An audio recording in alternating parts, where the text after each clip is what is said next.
You're live. We are Wednesday, the 28th. This is Senate Transportation. We are here this morning to listen to actually one of our own members, Senator White. And we're talking about S211, which is vehicle inspections. And I think you're on. Okay, well, thank you so much for having me, committee. So this bill before you is just 2 pages, but it packs a punch. The goal here is to reduce every year required vehicle safety inspections for traditional daily drivers, not touching commercial drivers, making that every other year as a requirement rather than every single year as a requirement. So I'm going to just tell you why I introduced the bill. And it comes from being on House Transportation for 4 years and then serving on this committee now, coming on my 4th year. The bill was introduced not because I think vehicle safety isn't important, but because there's very little evidence to show that vehicle safety inspections, especially the way we do them in Vermont, actually reduce crashes or even provide the kind of I think the goal that we have with vehicle safety inspections, and rather they can be a burdensome, costly, bureaucratic difficulty for Vermonters across the state. So a growing number of states, 35 is the last number that I got, plus the District of Columbia, have actually gone away from vehicle safety inspections in recent years. We don't think, or I don't think, that mandatory vehicle inspections actually keep unsafe cars off the road or reduce accidents. And there's been a lot of research to back this up. That's not just something that I think. We've seen consistently that vehicle safety inspections fail to find any significant or create any significant reduction in motor vehicle injuries or fatalities in states with mandatory inspections. And in fact, in 2015, the Government Accountability Office, which is Congress's nonpartisan watchdog, found using a set of existing research, like doing a whole overview of studies, they found that they have generally been unable to establish any causal relationship between inspection requirements and crash rates. So instead of just doing away with safety inspections as a whole, which I think the data would lead us to do, I think it's important that for a period of time, we switch to every other year inspections and we see if that data that we've seen nationally actually bears out in Vermont. So if we see a major uptick in crashes due to safety of vehicles not being maintained, then we can either return to every year or make a decision in a few years about their relevancy.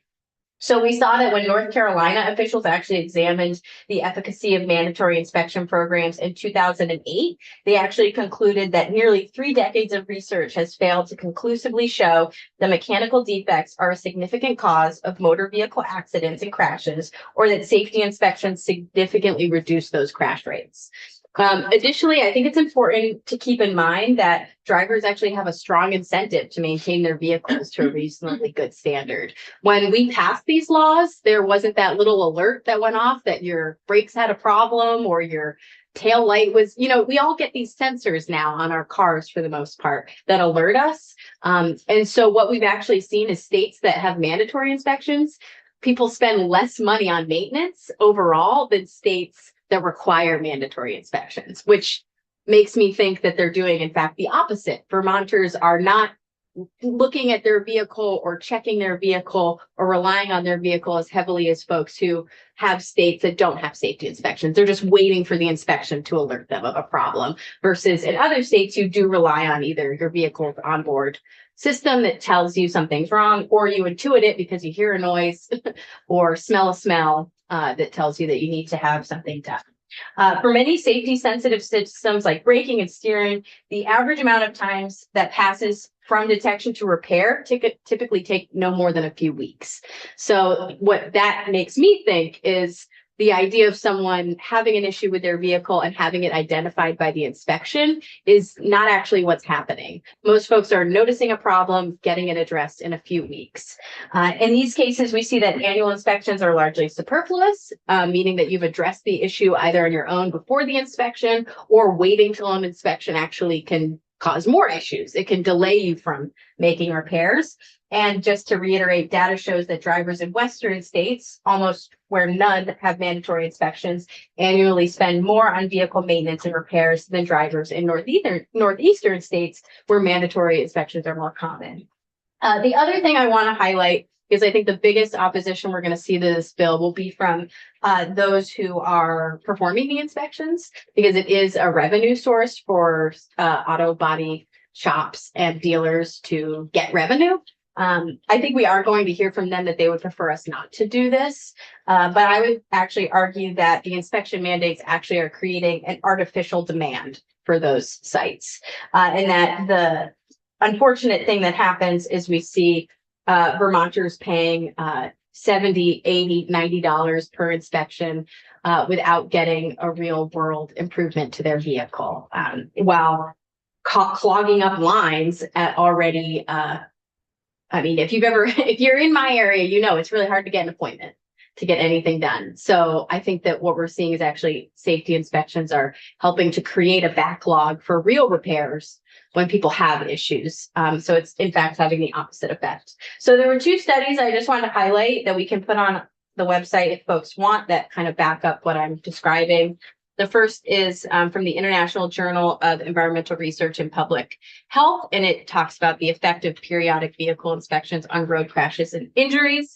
And then I also have a study from the Contemporary Economic Policy Journal, which discusses in detail comparing New Jersey, for example, who went away from safety inspections. And they looked at 10 years of data to see if there was an increased crash rate due to vehicle safety related issues. And they didn't find any relationship between reduced crashes and use of vehicle safety inspections. So this is not a bill that I introduced lightly. It's a bill I introduced because I think that this is a bureaucratic headache for the majority of Vermonters, and leads them to either wait to actually make improvements on their vehicle, which can cause problems, or just they don't get a safety inspection. So it sets them up to be driving without proper inspection on the roads. They wait. I think we all have constituents who haven't gotten a golden ticket for 5 years and no one's enforcing it. So it doesn't really all around make sense to me. So yeah, that's why I introduced the bill. It's 2 pages. Damien can tell us this, but it's as simple as section 1 is to every other year, every 2 years. And then since we do get revenue from the inspections as a state, we currently charge we get $8 per inspection as a state to DMV. So what my bill does is to try to remedy that, so that we don't see, revenue drop in half, is that it goes to $16 for the every 2 years. So the way the bill is framed up is now you aren't required to do it every year, but you are paying $16 rather than 8 years. So you're paying the same amount you would now, but you're required to only get an inspection every other year. And I'll just end with a couple questions that I had that we can address as a committee. I'm not sure necessarily in the bill's drafting of the sequencing of who would be required. Once it goes into effect, if we stick with the July 1st, 2026 date, is it everybody who got an inspection before that doesn't have to go until 2027? Is it the 2028? I guess that would be my main question, is I'm not sure how as a committee we would want to handle like the scheduling of it so that DMV doesn't have everyone getting inspected 1 year, no one getting inspected the next year, and so on and so forth. I think that's a question for DMV. Exactly. Yeah. So thank you. Questions? Go ahead. Yeah, Senator White. I'm not sure I am following your argument for why not to get rid of inspections entirely, because I agree with a lot of your arguments for why to switch to every other year, but it seemed like I don't understand why we would just get rid of it entirely, which is what I'm proposing, or at least just almost entirely, except for sale of used vehicles, to make sure that when you're buying a used vehicle that it's safe. Can you explain again why you don't think we should get rid of it entirely, given all the evidence that shows that it's not preventing safety? Yeah, mainly because the DMV is not supportive of fully getting rid of safety inspections. So I was trying to be, I too am actually totally in support of getting rid of them in their entirety, but my understanding is the Department of Motor Vehicles position is that they are not in favor of that, and we tend to listen and trust those agencies. So this was meant to be a compromise. And also in the bill, there is, where is it? Yeah, I had thought through maybe we do like a study after 10 years, for example, because the states that have gone away with them have also done research, and maybe Vermont is an outlier. Maybe we don't actually follow the same patterns of driver behavior as New Jersey. And they studied it for 10 years. So I had contemplated in the bill making it that they go away at the end of 10 years, for example, if we can't find conclusive data to prove their effectiveness. But yeah, I would be in favor of fully getting rid of safety inspections for vehicles of this class. The one point though, around like used vehicles versus new vehicles, I don't necessarily agree with the argument that we should just get rid of them for new vehicles, because while your vehicle leaving the lot might be perfect, you could scrape out as you're leaving and cause damage. So if the point is the same for used vehicles, I would say it's the same for new vehicles because damage can happen at any point. So I don't necessarily see having a difference between used and new, for example. That I purposely didn't put in there. But I'm open to it. I'd love to see more. I think this is gonna create a lot of conversation. Yeah, I mean, this doesn't have a lot to do with every 2-year inspections, but if we're considering mileage-based user fee and we're considering that the way we're going to go about it, and even in the pilot program, I believe, is to do an odometer reading, how would we be handling that? Yeah, so I actually asked a question last week when we had, it was either like one of the states that came in, because I'm worried about that too. If we move towards an MBUF program and it relies on checking the odometer at inspection, well, this makes a problem. So most other states, they actually do it via a photo. Like you take a photo of your odometer and you send it in. So my thought was, well, you could have it be, you can provide it at the every other year inspection, and you could do a true up every year with a photo. And that seems to be working for a lot of other states. So that was my thought, is to just take a photo of it. And if people want to fake a photo, I mean,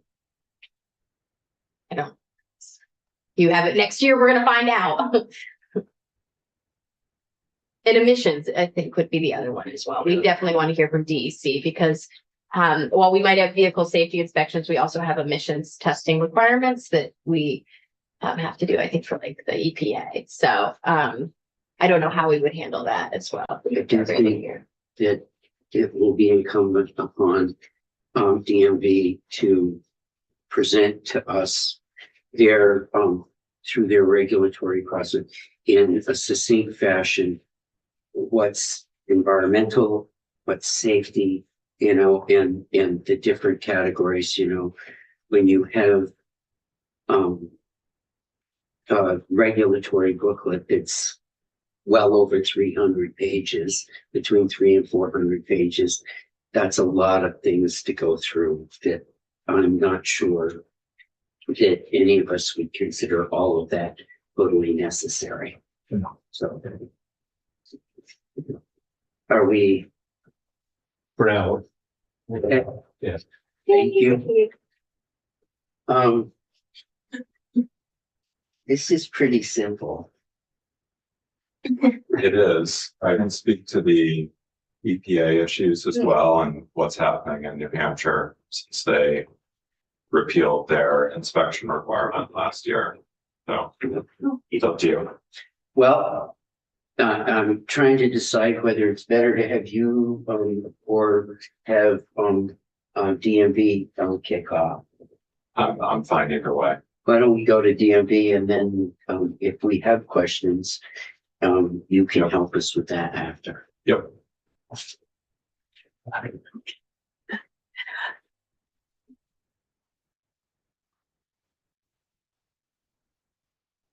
Good morning.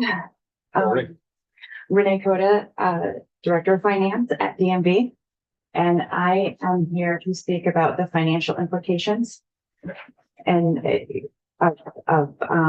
timing for going to the 1 year, the 2 year renewal with the $16. So the information that I based my projections on are from 2025. We have 495,000 inspections in 2025, not all of which are these vehicles that are being looked at for this, automobiles and personal trucks. So as a, and also how new and renew. So in the first year of this, we have about every year, about 21% are new vehicles, not new as in brand new vehicles, but new to someone. So newly registered vehicles, and about 79%, 79% are renews. So that means they would have already been inspected. So timing is very important for this. I did not base any projections on a start date of 7/1/26. Those numbers would hit the DMV budget significantly. And contract, we could not change the system that quickly for to charge the $16. So there's some issues with contracts. So we need a greater lead time. January 1st of 27 is what I base projections on. So anything that would start sooner than January 1st of 27 with the charging of $16 would be additional millions of dollars in lost revenue. So if I have two options, one being that $8 fee. So we're looking at fiscal year 27 and fiscal year 28. For fiscal year 27, if we start the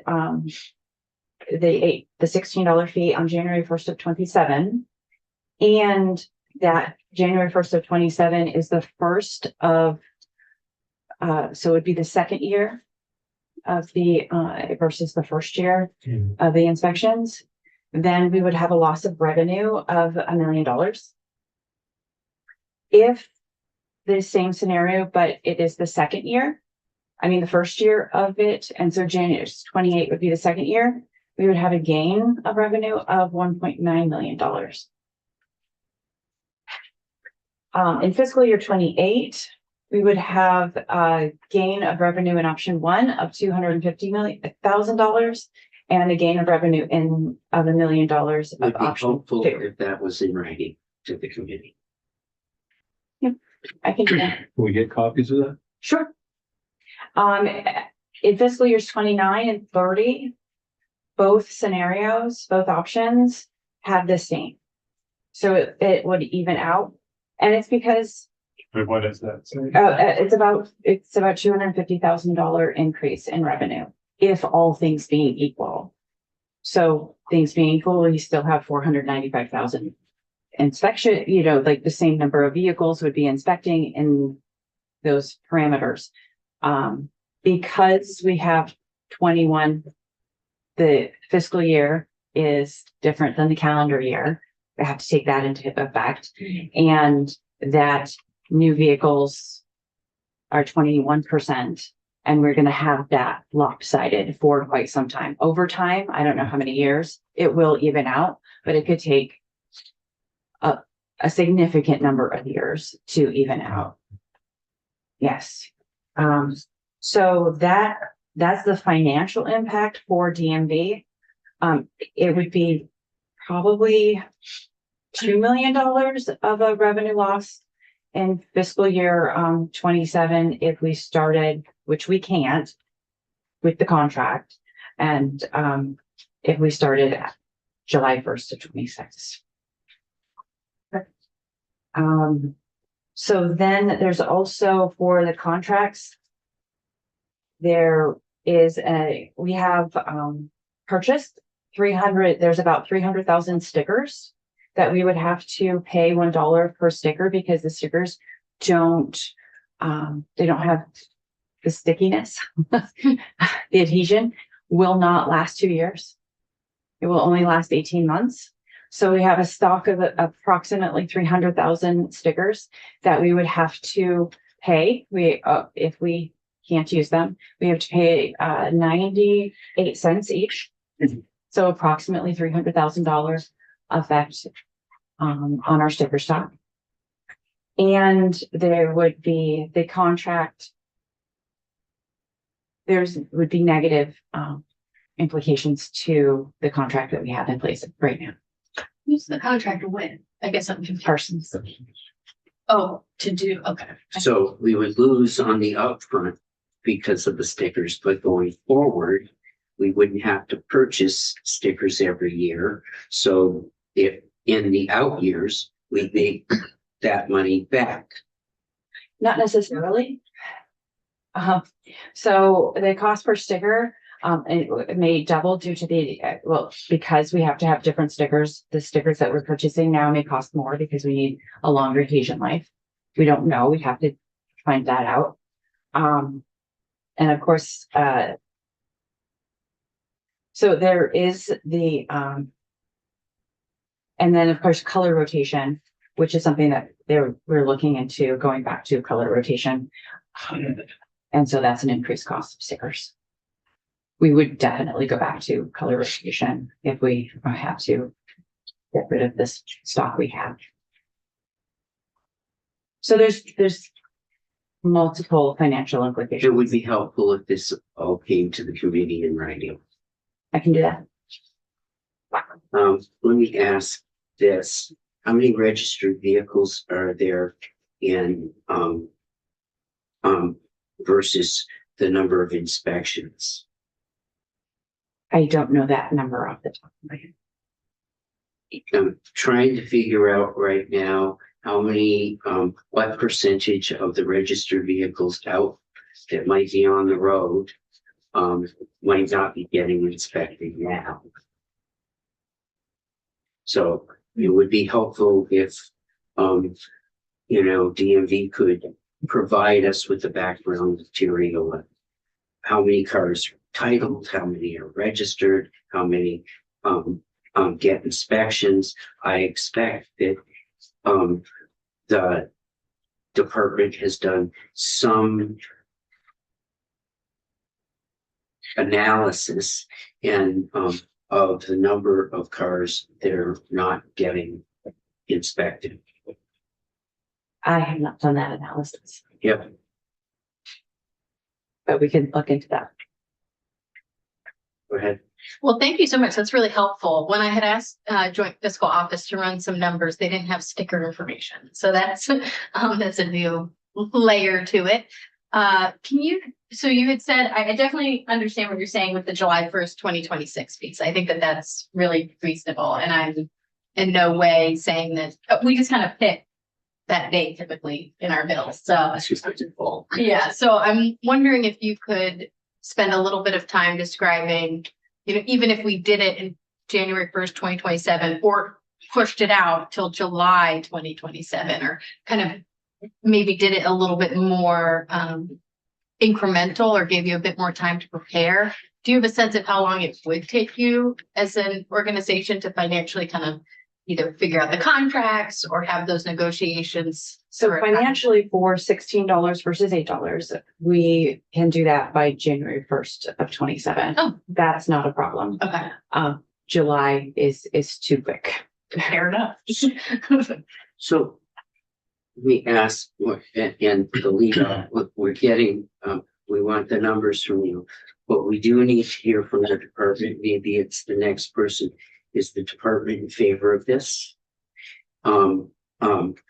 If the department is favorable towards this, what's the timetable that you would recommend us and why? And some of that will be based upon the numbers. If we move ahead, what's the best way for us to move ahead with this and put this in place? And I think the committee would be welcome to hear that. So financially speaking, not saying favor or not in favor or neutral, but financially speaking, the best course of action, if we are going to move ahead, not necessarily for the cost of buying back the stickers, but just the revenue coming in, would be that calendar year 27 is the first year of a 2-year inspection cycle. And calendar year 28 is the second year of an inspection cycle. So then all of the vehicles would be inspected in 27 with the $16 and which that bridges 2 fiscal years.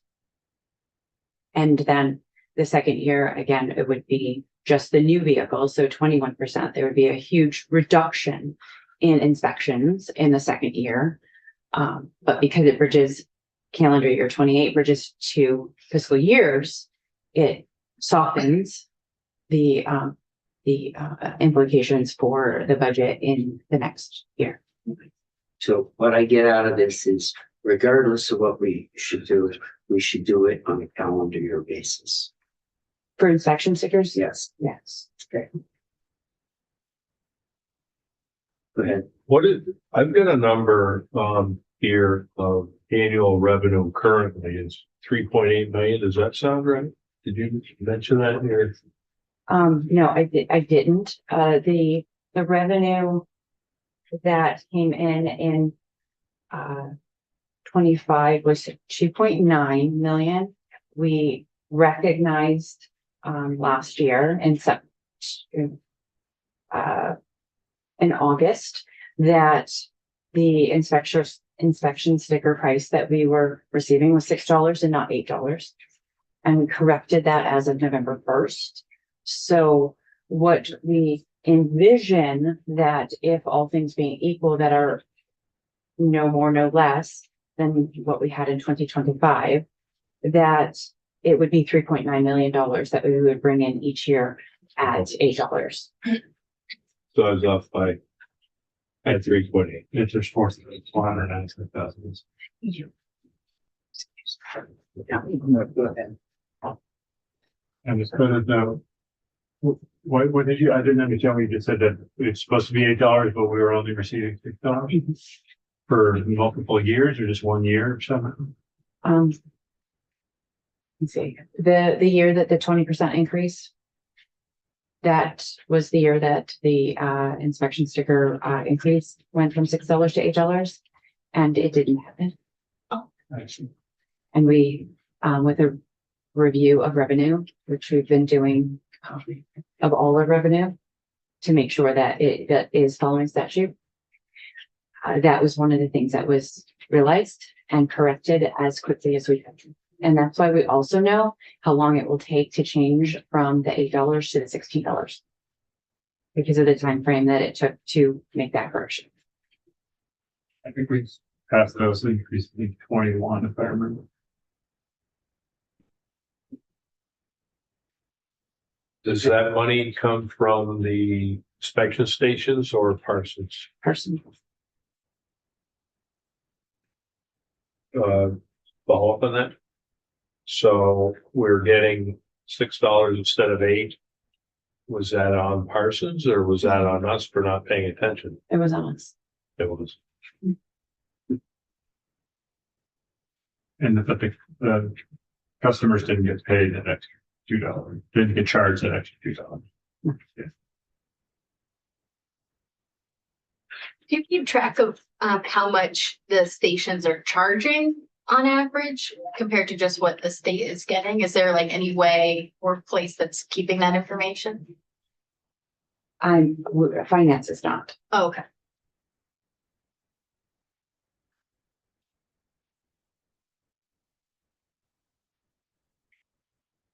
Do you want to swap out? Okay. Thank you so much. I think there's a lot of questions around this, and if we can get something on paper to.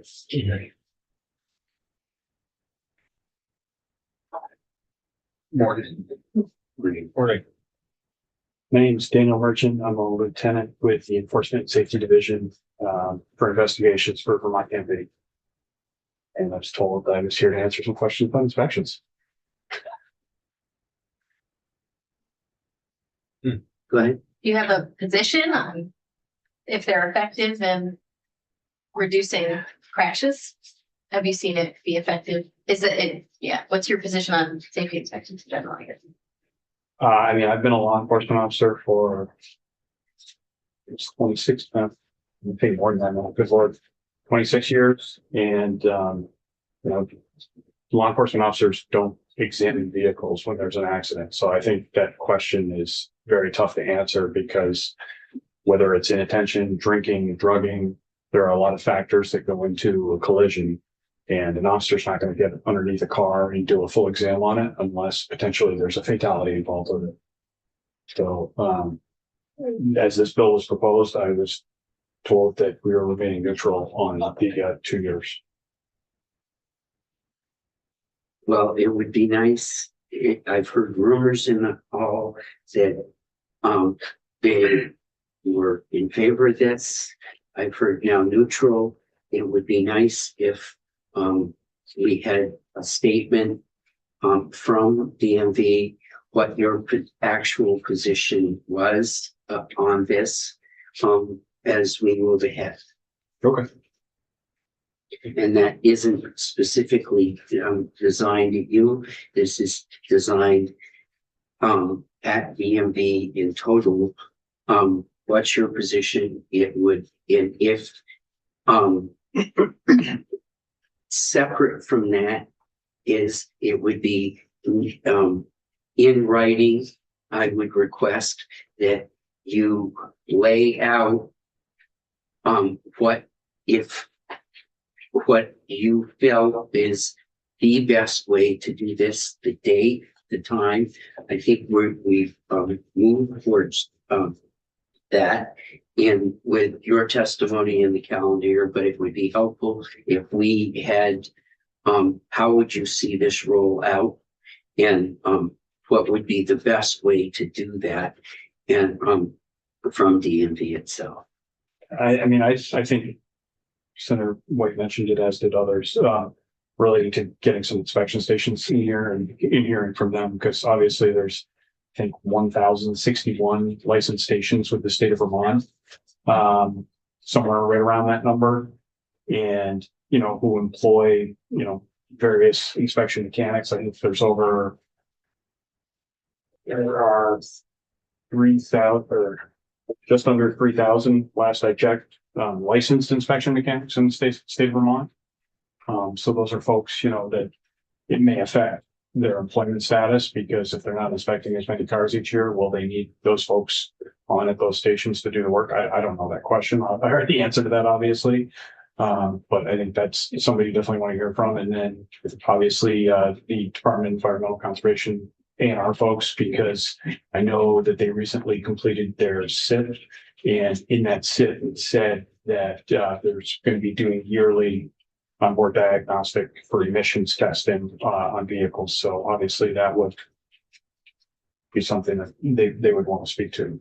Well, thank you for that. We will be having a hearing in here and we'll be taking testimony from all of that. But it would be helpful if the department itself told us if we moved ahead with this, but the department saw as the best way to do this. Go ahead.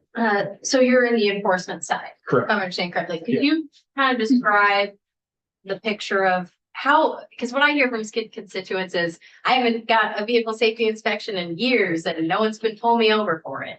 So I guess like anecdotally, it feels like there's not a lot of enforcement. So you have numbers around how many tickets or? I looked actually before I came in here. So for 2025, from January 1st, 2025 to December 31st, I started at minute after midnight and ended at 11:59 p.m. There were 8,037 stops for vehicles not inspected. Oh, There wow. were 6,179 warnings issued and 1,858 tickets issued. And how much is a ticket? Like what's the cost or what's the financial penalty or I believe it's 131. it's $131? I was gonna say, I got my Title 23 in the back there with the schedule of fines, but I am not sure. I have not written a ticket for that for quite some time. Yeah, okay. could you run through those numbers again? Sure. And as I said, for the record in here, it would be helpful if we had that in writing too, so as we, I have that chair. that would be great, and then we can post those on our website. So yes, for the vehicle not inspected specifically, I ran that ticket code in the law enforcement database, and there were 8,037. And then there was, to break that down within that 8,037, there were 6,179 warnings issued and 1,858 tickets issued. Is what I came up with when I ran that in the law enforcement database. And so they would have all been charged the 1,158, all would have been charged $130. I'm just trying to figure out going to, and then would have gone to the traffic bureau. Correct. That go through the judicial. So that financial piece is not in the numbers that you gave. So we should know what those numbers are. It's relative to, it's a. Actually, $105. 105 is the violation charge for that.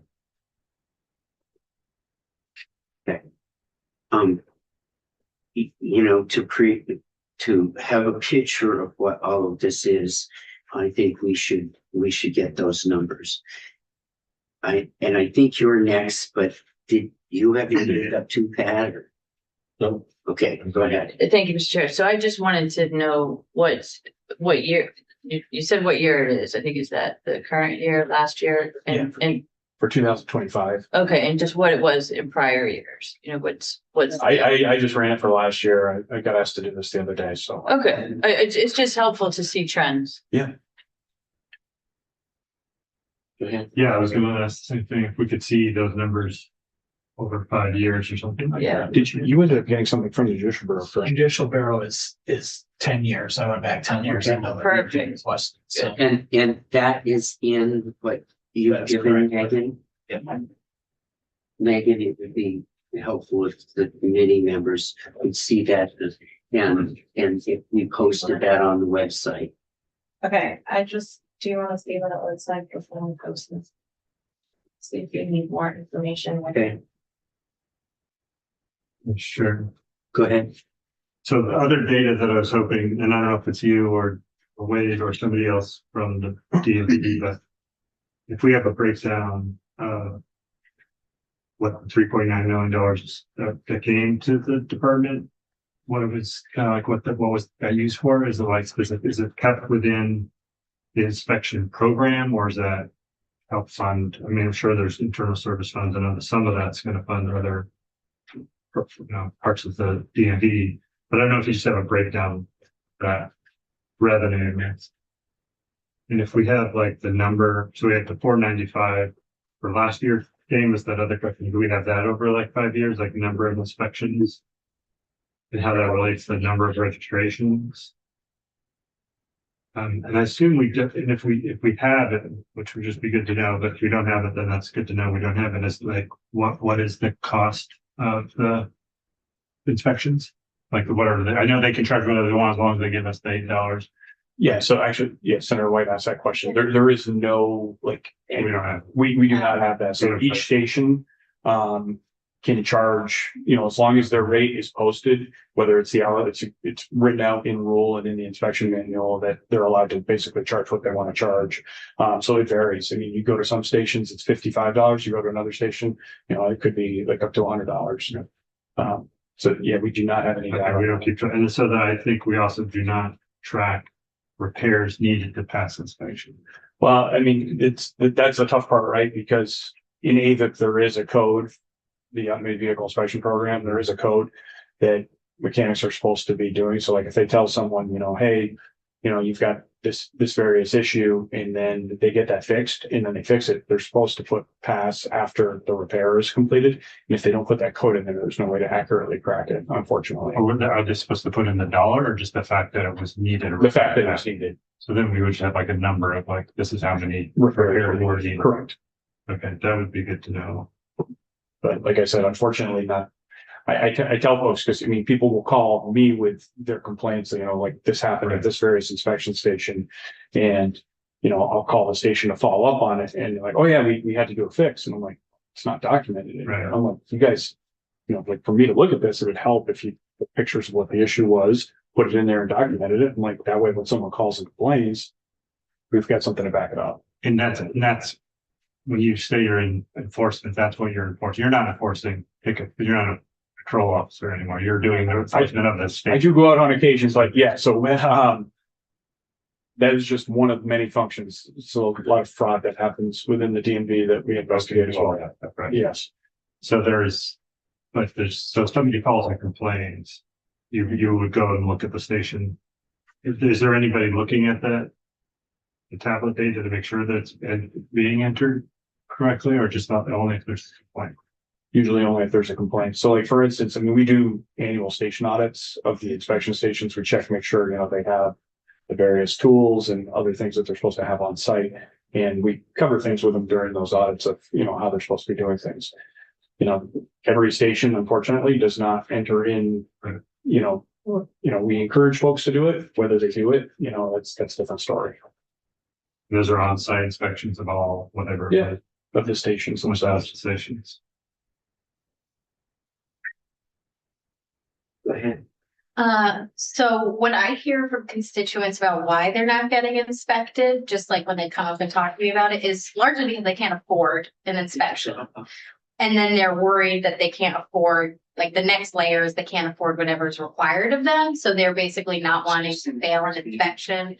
They're expecting to fail, or they're not sure if they're gonna fail, but they think it's a possibility. I'm wondering if you have any sense of like why people aren't getting inspected, if my anecdotal experience is reflective of that reality, or when folks are getting tickets, what are folks saying, it's because I can't afford to get an inspection, or are they saying, I didn't know that something was wrong, or I didn't know I was, yeah, what are the reasons why people aren't?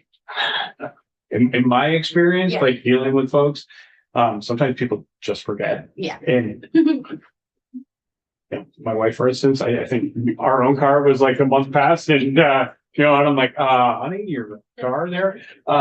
So, but more often than not, I would agree with you. I would say it's a price factor for folks that can't afford the necessary repairs or the car. They know right from the get-go that, I mean, it's what's getting them to and from their job, right? Like, so, they're driving it back and forth, making ends meet and can't afford to get the repairs fixed. You know, the unfortunate part of that is it something that's bad enough that the safety is going to affect, you know, some other person on the road where maybe a part of the suspension system breaks and causes them to go into oncoming lane of traffic, you know, so it's the rub. So,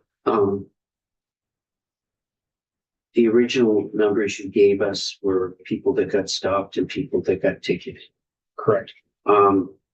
It would be helpful if we had that for 10 years. Okay. In your experience, the amount of people that are being ticketed now are, if I'm looking at 16, 17, 18, we hovered around just below and just above 6,000 tickets handed out. That dropped off with COVID. You can clearly see that in 2020.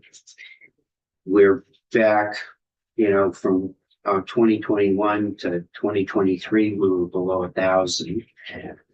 2024, you're about 2,000. Do you know if in law enforcement, what that we've made a conscious decision not to pick people up? Why should I attribute that there is roughly now a third of the people being ticketed to what they were pre-COVID? I think there's guidance from certain entities that don't want that as a primary stop reason anymore. So, you know, we've taken a little bit of testimony in this committee. There are less tickets dramatically less tickets being handed out for speeding. There, almost everything that we've seen across the board, pre-COVID to now, there's less enforcement. And, you know, and we've had testimony from the state police that said there's been no change in policy. So, you know, from the DMV enforcement side, I think people in the legislature would be interested as to what the reasons are for that. And stated reasons around that. It's pretty striking. What I would ask for that is in this that you've handed us, how many people have been pulled over versus the number of tickets, and can we get more background around all of these numbers for the last 10 years? I don't know if that's going to be all that easy to accomplish, because Yeah. with the transition to what, so all like state police is on what's called Valcor now, which is a law enforcement database. Prior they were on Spillman. Things, the way they're coded in these various systems and with the Judicial Bureau, as far as warnings and tickets, I don't think you're going to get accurate data going back that far, just because of the transition amongst the various systems. But It would be nice to see how far back you could go, and what information you could produce around this. I think there's some interesting trends here that this committee would like to take a look at. Chair, if I could, And do you want to switch? yeah, I can switch.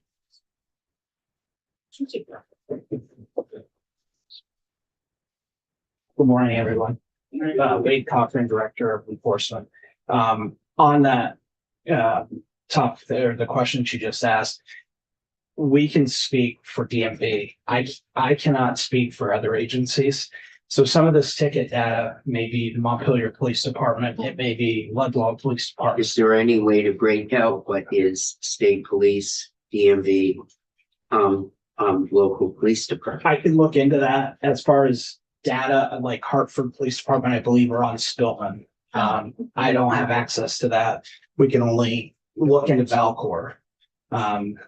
So I would probably reach out to the state police and see what they could give for data, and I will do that. Also, as far as tickets being down, I know there's a lot more education as far as writing a ticket.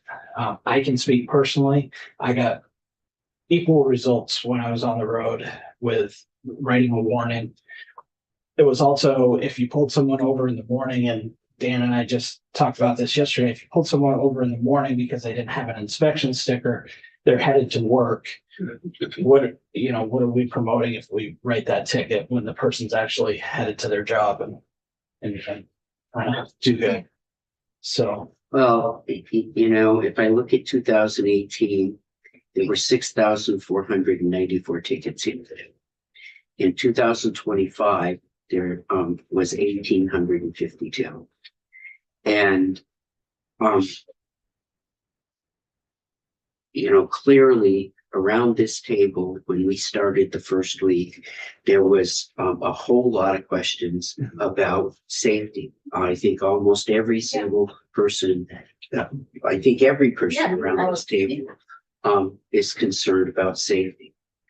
And we opened up and we started digging into that little. The number of speeding tickets, the number of tickets handed out for traffic violations has dramatically dropped. And this is not the first time we've heard that we've changed to education. But That's not the only reason, Chair. There is a lot less law enforcement out there. Understaffing is huge right now in almost every agency. We're very lucky, but our mission is a little bit different with commercial motor vehicles. But I know the state police are understaffed. I've talked to several municipalities that they're fighting understaffing, sheriff's departments. I can't say for sure, but I'm pretty sure that plays a strong number in that. And also, when we're looking at the inspections, we also went, and I'm dating myself, but remember the different colors in the middle of the windshield to the little sticker down in the corner. So for me, my eyes weren't what they were 24 years ago when I started. It's a little bit harder to see that. And so I think that can also contribute. There's several parts that could play in this, staffing size, sticker size, maybe more education as opposed to enforcement. And we had the COVID years, obviously those numbers are lower, I can see. But there's several factors that would play in. It's pretty dramatic drop. Thank you, Mr. Chair. So the first thing you said was that you don't have the number of stops per year, but we do have the number of tickets. And I agree with you that a stop is meaningful. So that's why we need the data. Right. To see if the stops are happening. Right. So, We did get the stops for last. I don't get to see the. yeah, I mean, the data is there. I mean, Right. this can be done, this, And I'm not saying that it can be done. Yeah. I'm saying we're not the data holder, so sure. we will. So we find we the will do data it. holder And and I'm not saying that we can't. We will Yeah. absolutely do our part to Yeah. get that for you. we can help you with that. And then just as far as the reduction in staff, my understanding is that the state police has had a particular issue with that more than other law enforcement agencies. And I can't speak to. Yeah, that's Fortunately. what I understand. Yeah, I mean, I know of several departments that are fully staffed, sure. so. So there's differences, and I don't need you don't have to speak to I it, can't. but I just think that should be said at this time. And the changes that we made to the stickers, I think that was not our idea. I think that was. I think that was brought to the committee. I don't think that was the legislature's idea, but I'm not sure about that. So, thank you. Yeah, I think it was when we went to the tablets. Correct. For printing, and I don't have all, because that was before me as well. That was sticker on demand. Was sticker on demand. Prior to that, it's still through the tab of it. Should. Would be helpful is if you could expand this data. As I said, we need a position from the department. What's your position? In writing, the dollars and related to that.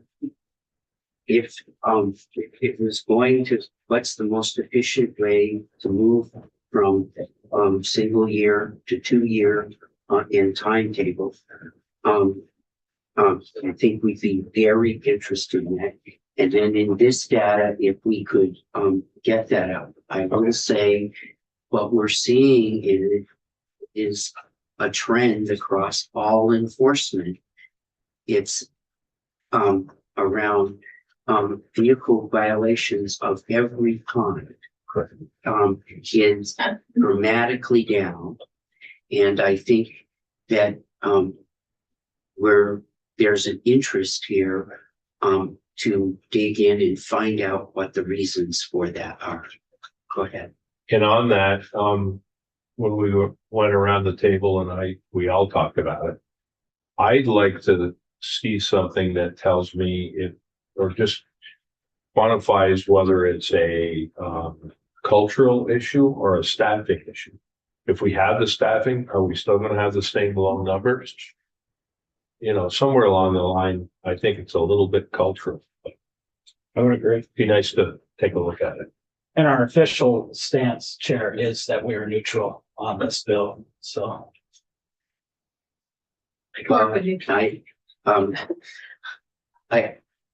I only would say before the committee meeting started this morning, the commissioner was in here and I took it from what he had said outside of the committee that DMV was, not that they were enthusiastic, but they were, leaning in favor. Is that? I don't want to characterize it because I'm biased, so I hear what I like to hear on it. But you were sitting here, Yeah. and I didn't get the feeling that they were opposed. I would say that there's a cultural push right now in Vermont for us to move away from safety inspections. There's been a series, VPR did a story, VT, everyone's done a story on how Vermonters are annoyed about safety inspections. So I think they are responsive to some of that, whether or not they have a. So And I it's think the- there's a number of things that they're gonna need from Absolutely. you. And, we are on a timetable because we're gonna have to move bills, so,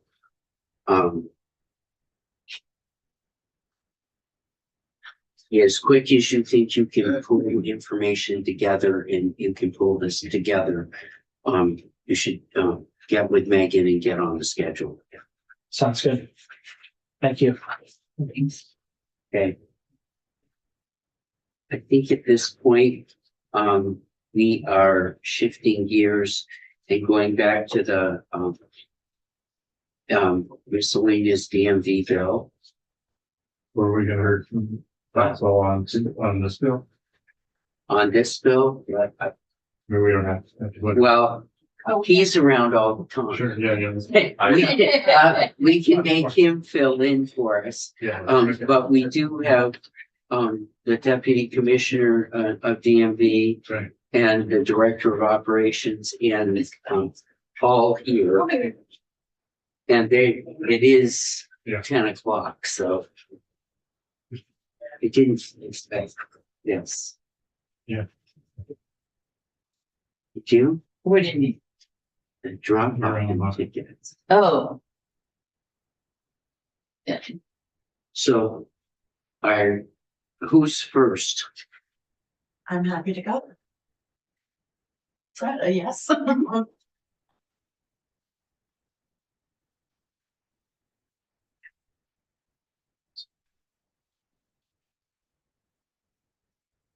Good morning. Thank you for having me. I'm Nancy Prescott, Director of Operations at DMV.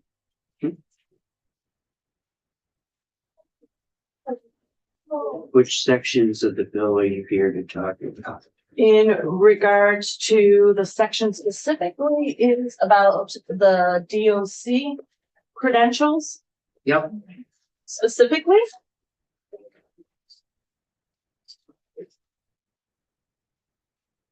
In regards to the non-driver IDs. And our language is incorporating into it to include other credential types, which would be a permit as well as a driver's license, not just the non-driver ID, is what the specific language is. can you remind me? which- Section 1. section two. In section 2, Yeah, thank you, 2 and 3 as the learner's permits. thank you. And you're proposing new language? either? We are not, we are proposing. So our current language states that we will issue an inmate upon really working with DOC, a non-driver ID, and we are proposing to expand the credential type to include a permit and a licensed credential if applicable. The language is just opening it up so the individual, once upon release, if they are eligible, they don't have to come back to DMV, that they are eligible to get exactly the status that they are eligible for upon release versus just a non-driver ID. Yeah. As the commissioner said yesterday, instead of having them get the ID and then come back to you to license, you're just gonna give them the license if they can get a license. If they are eligible, that is correct. We already have the program in place with the Department of Corrections at this time that we've been working through for the last 5 years that issues inmates that have been in custody for at least a minimum of 6 months. And they are released with a non-driver. So we've just added to be able to be all credential types if eligible. Go ahead. And is the eligibility like that had to pass the driver's test, or what would make it in out? That is a great question. So if one has not renewed their driver's license and it has lapsed for over 3 years, they then do have to test. So that would make them ineligible, where then we would work through with our current process, which is assuring that they have a non-driver ID in their possession upon release. How many do you do a year? Great question. We did approximately 500 last year, January to December. That is at DMV's cost, which is $3.30 a credential, not including staff time and postage. That's great. Would the cost be up if you lose the driver's license? The cost is the same. A credential is a credential, as long as we are not mixing in, which our language does not, an enhanced driver's license. So if someone had an enhanced driver's license and they were in custody, they can't. We would issue them a license. Okay. Or I suppose they could pay the additional $30 fee for the enhanced check. That's a choice. And have you been in contact with DOC? Yes, we have been working with them in regards, so this is already an existing MOU in regards to this specific. So we already have a very smooth operations, our area of e-services, as well as a great partnership between the Department of Corrections, because this program already exists with non-driver IDs in regards to inmates that are getting released. And you keep waiting to, and Over to Department of Corrections. is there a chair up there so she's? Do you want to join me? Don't think that. Oh, very, did you want that? People steal. I keep them over there. People steal them. That's what. Thank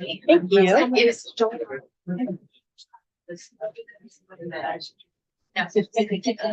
Unless her hiding chairs. No. Since she keeps looking and can you introduce yourself? And Hello, give I'm us your- Monique Sullivan from the Department of Corrections. I'm a facility operations manager. And I work heavily with reentry. And can you outline the process now and what changes would this do from your perspective? The process now is, this applies to sentenced individuals only, not people who are strictly detained. So once a person is sentenced to at least 6 months, they're eligible to receive an ID. We have an identification documentation person who is able to get a social security card, a birth certificate, and thank you, a non-driver ID or license. The way I understand it is that if the person used to have a real ID, then they can get a real ID. Correct. And if not, we just make sure that they have a non-driver ID.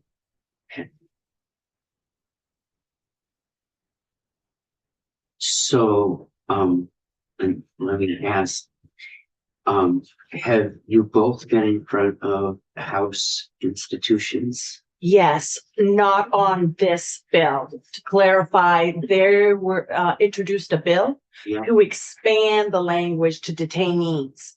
It is not regarding miscellaneous, this DMV's miscellaneous bill of the way we are currently. The Okay. only thing DMV is noting in here is about a 1-for-1. So what credential are you eligible for versus just non-driver? It's opened that up.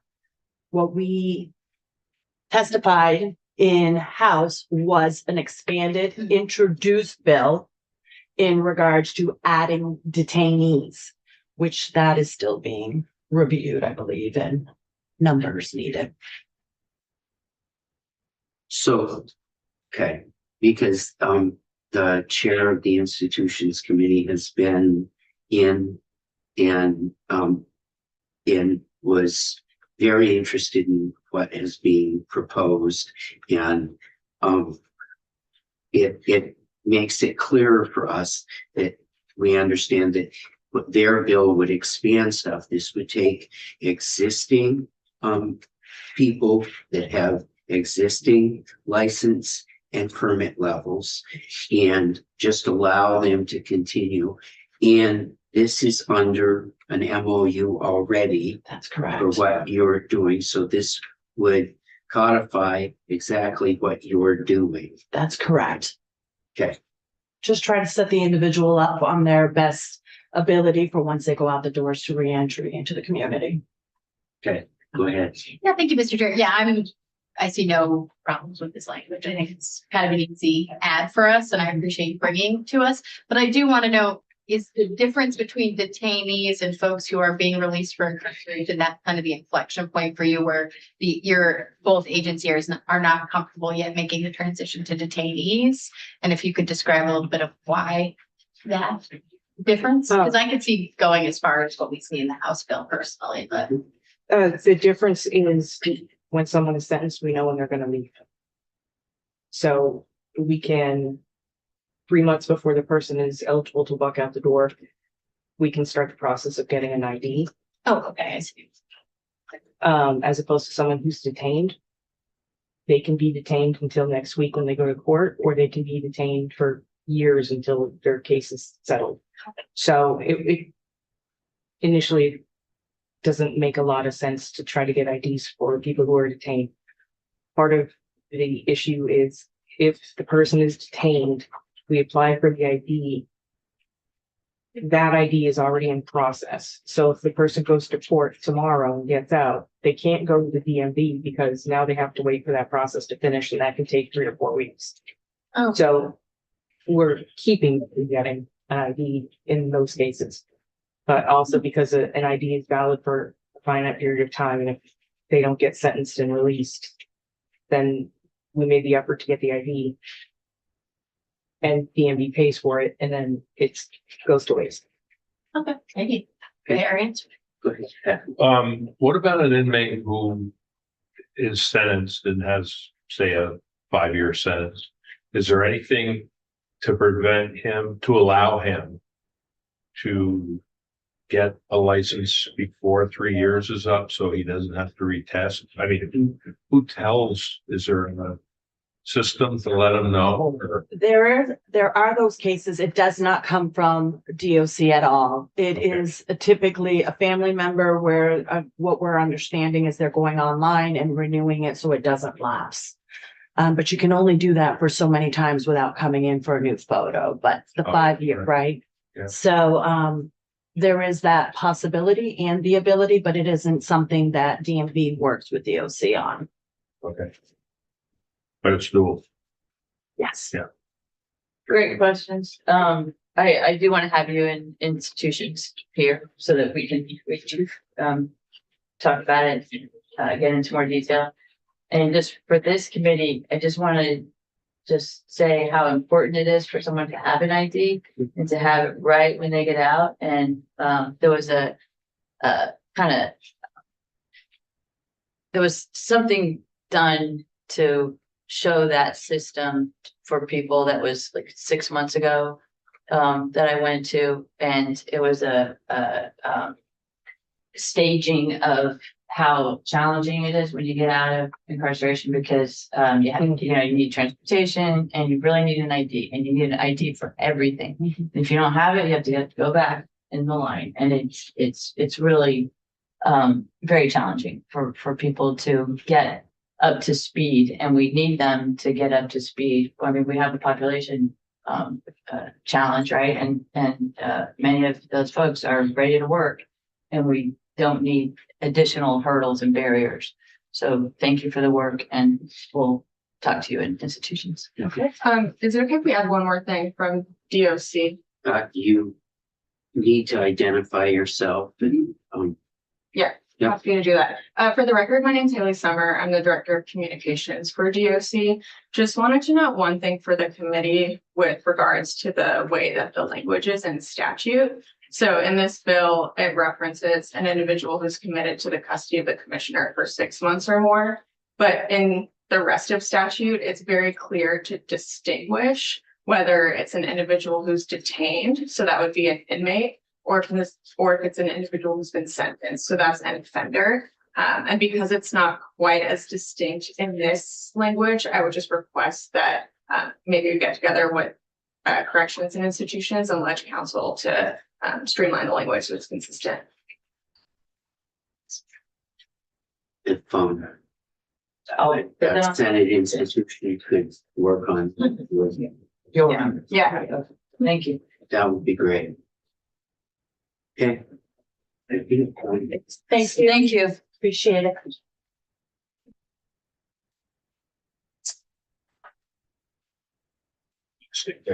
Okay.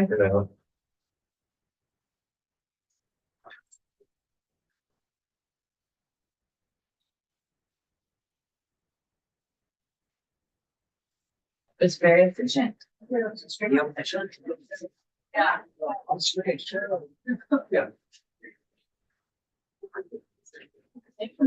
Megan, Do you have even? why don't we take It looks like we can take a look.